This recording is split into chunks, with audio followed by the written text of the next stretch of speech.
Hi, welcome back guys. Today we are talking about how to use cut tool in Audacity software. If you want to cut your Audacity file, if you want to cut your track, if you want to cut your track in Audacity, then you have to use cut tool to cut your audio track. So how you can use this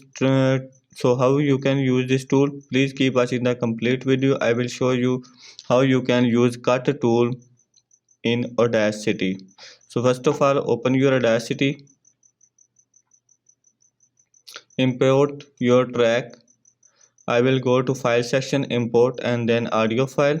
I can also import my audio file by pressing Ctrl Shift plus I from my keyboard. After that, I will browse my audio file from my computer. So here is my audio file. I will click on open. Now you can see that my audio file is in Audacity. So if I want to cut my track from here, then I will select it first.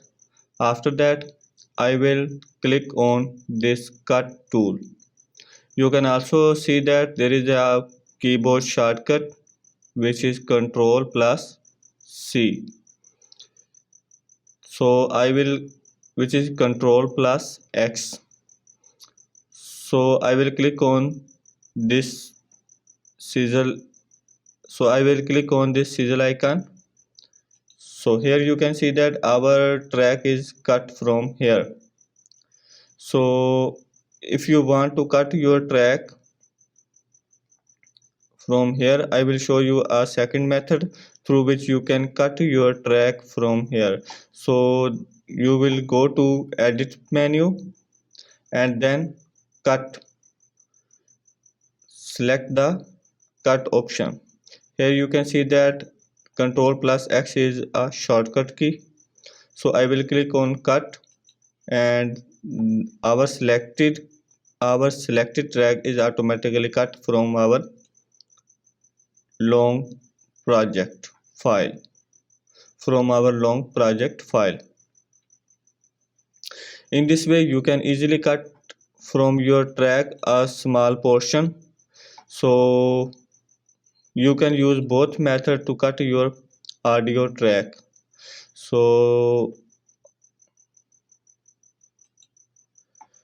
before you cut your track, you have to select that area first and then go to your cut icon and click on it.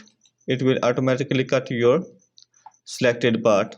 So this is a short tutorial. I hope you like this video. If you like this video, please subscribe to this channel and press the bell icon for more videos. I will see you guys later in the next video. Bye.